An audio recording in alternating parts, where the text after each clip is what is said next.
Wilson Hurley was a world-renowned painter, and as you'll hear, he loved New Mexico, and for most of his life, he called New Mexico home. He was born in 1924 and passed away in the year 2008. His life story is interesting, and the story of how he became a painter is even more interesting. The following is an interview with Wilson Hurley's widow, Rosalind Roempke Hurley.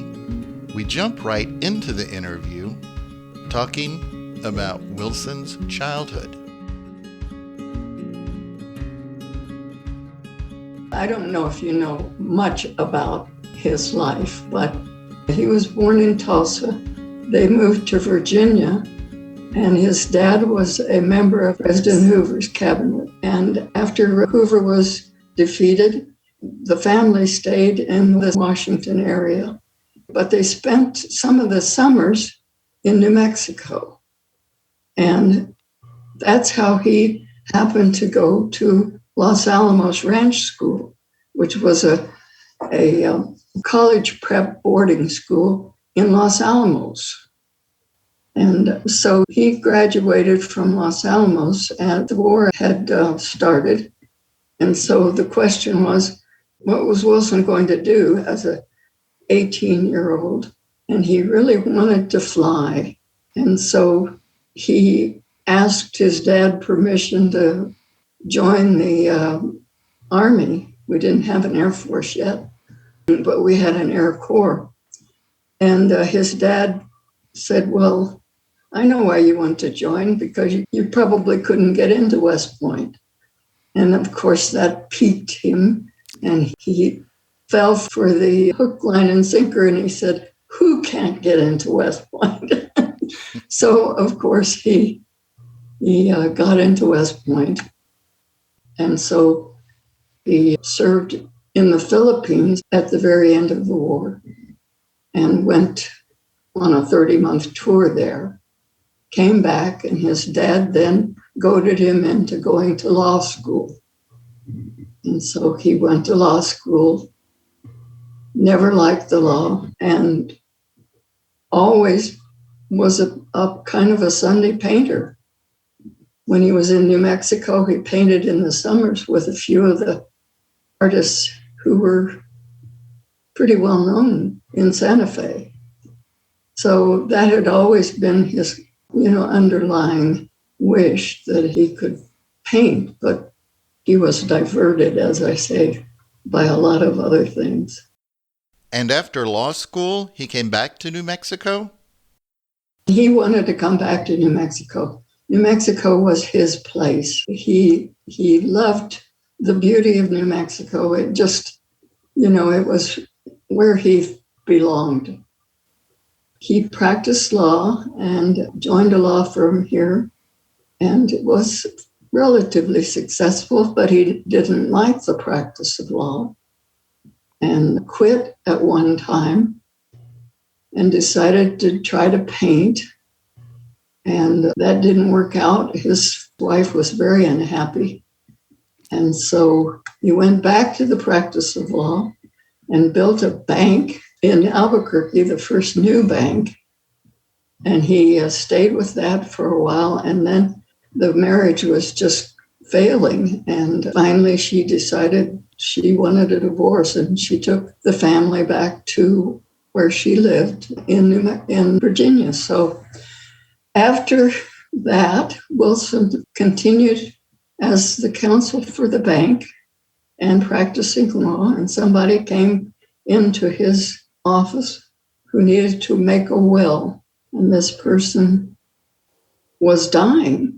And so Wilson wondered how he was going to spend the rest of his days. And the man said, well, he had been a doctor, and he had kind of missed out on the childhood of his children. And so he was going to try to spend the remaining months or years with them. And so Wilson went home, and he started thinking, and he thought, what would I do if I had 18 months to live? And he thought, well, he would get some brushes and some good paints and some good canvases and try it to paint at least one good painting. And so that was kind of the apotheosis. He went back to the office the next day and told his secretary that he thought that he would probably wind up the practice. He would stay as chief counsel of the bank, but that he was not going to take any new clients and he was going to go try to be a painter. So that's kind of the beginning. He was 40 years old. Wow. And how did his family of origin and everybody perceive that, that moving away? They thought he was crazy. But he knew, again, that's what made him happy, right? Oh yes, that's what always he had painted all through the times that he was practicing law. He tried to write a book. He wrote a book and did the illustrations for a book. And these were the things that interested him. And of course, that engineering background was just wonderful, especially as he got to more successful and was doing enormous paintings. All of that just fed right into the art business perfectly. Exactly. I read stories about not only did he continue his painting, but you mentioned the engineering background, that there are specific easels that he just created. Well, he had to, because he got a commission. This is when he was in his 60s. He got a commission to do the murals for an enormous room in Oklahoma. And it was the engineering background that made him capable of doing it. So these canvases, there are 5 triptychs. A triptych is a painting in 3 parts. So there are 5 triptychs. The centerpiece of each triptych is 16 by 16 feet.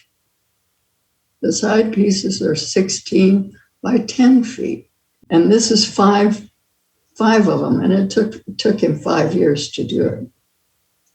So if anyone were to want to travel to Oklahoma to see some of the work, describe where his work is.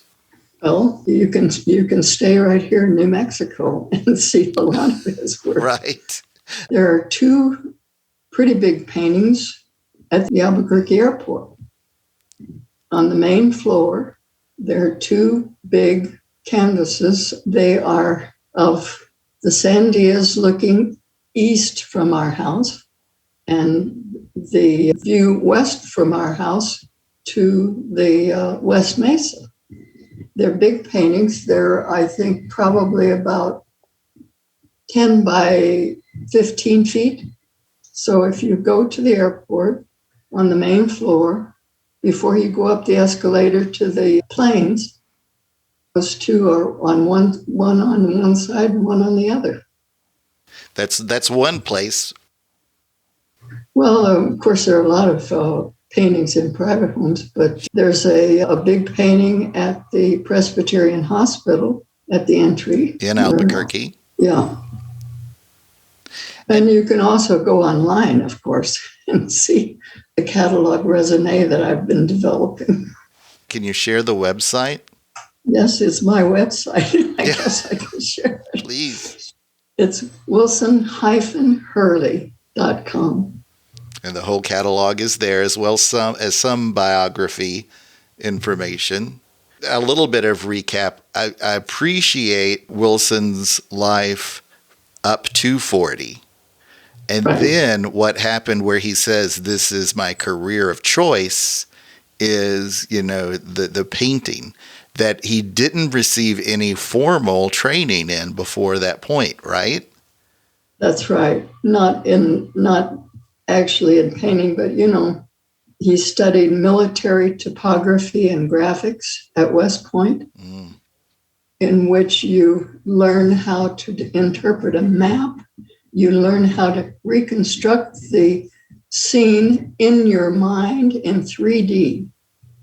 All of that just was wonderful preparation for becoming a landscape painter. Gotcha. Why New Mexico? He could have lived anywhere and he could have painted anywhere, but he stayed particularly around New Mexico.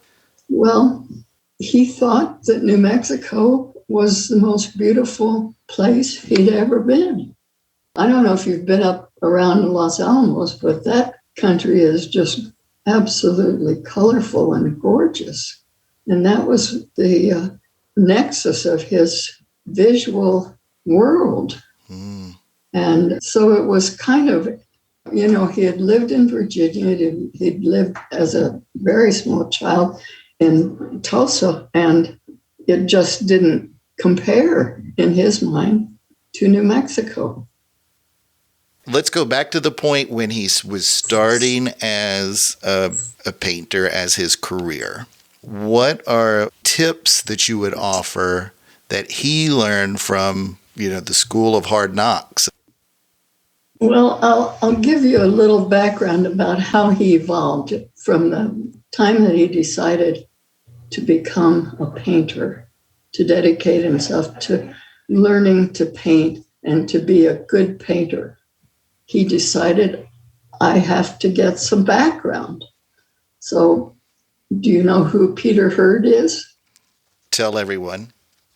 Peter Hurd was a well-known painter of the West. He lived in New Mexico, and he was also a former student at the U.S. Military Academy at West Point. So Wilson knew of him and went down to San Patricio to talk to him about this decision that he'd made to become a painter. And he said, I'm willing to go back to school. I want to be a good painter. I want to be well-versed in all the aspects of painting. And where should I go to school? And Peter Hurd said, you're 40 years old. You already have an enormous education in the law, in the military, in engineering, and you have the capacity to learn anything you want to learn. Yet, if you go back to a school, they can interfere with what you have already developed as a painter. And so I recommend that this is Peter talking, I recommend that you educate yourself, that you go to all the museums you can possibly go to, you get all the books that you can get about the vast number of painters and the vast variety of painters, and learn from that rather than go to an art school at the age of 40 that could really interfere with who you are and who you are absolutely developing right now as a painter. And so that's what he did. And he didn't really sell anything for about 5 years. He was in a couple of galleries, and we have some of that work. I have a lot of that work on the website, but you can see the nexus of a burgeoning painter, but he's not there yet. So he took years, and yet he was happy doing that. He said he was never unhappy in that time, not selling paintings, but learning. And what about the first significant sell that came out at the 5-year point? Well, painters don't paint on commission initially. They paint on spec. They paint on speculation, so they consign work to galleries, and galleries then sell the work for a commission. Usually in those days, it was about a third. So you paint the painting and you put a frame on it, you get it to the gallery, wherever it is. So that's your expense. And then the gallery has the clients to sell the paintings to, and they take a third of the sale price. So that goes on for a long time before you ever get a commission. Well, let's talk about your work for a second, because you are a painter as well. Yes, I was a painter early, but I had to support myself too. And so I didn't really, after Wilson and I were married, I was at the university in various departments, mostly in anthropology, working in research, and as I say, a number of consecutive jobs. So after we were married, I stayed with my job as assistant to the Dean of Women. The things were changing at the university, and so I was either going to have to get another job because the Dean of Women's office was going to become the Dean of Students. He needed help with the business by then, and so I decided that I would quit my job and help him. So I became, as I say from the beginning, though, I was the record keeper. So then I started painting. And what is your website of your work now? Well, my married name is Roembke, Roembke, and I have some work on the web, but really I kind of gave it up after Wilson died. And that was in 2008. And, there was an economic crisis at the time, and the gallery I was in Santa Fe closed. I remained in one in Oklahoma, but I continued to paint, but I wasn't really marketing my work. And then, 5 or 6 years ago, I stopped painting because I was doing the book. And you can't really split your attention with a big book like that and painting. And what is the full name of the book where everyone can search and find it? Okay, it's The Life and Art of Wilson Hurley. And the subtitle is Celebrating the Richness of Reality. Can you talk a little bit about his hobbies? Well, he made model airplanes when he was still back in Virginia. And he would spend his allowance on equipment and materials to make these little wind-up airplanes. And so he, as I say, he was interested in flying from the very infancy. And he always worked with his hands, made things. He loved just to make things. And so it was natural for him to become a model shipbuilder and a model airplane builder. And the photo that I sent you is a model airplane that he built. It's a radio-controlled model airplane. And I have, in the book, there's a photo of the studio, which has probably 20 model airplanes that he built hanging. That was just part of his life. Wow. All right, one last question. Any advice or wisdom you would like to share? Well, I think what he would say is it doesn't really matter if someone else approves of what you're doing, if you love it, and you should follow what you really want and what you really enjoy doing, even if it's something that's not necessarily approved of by the world at large.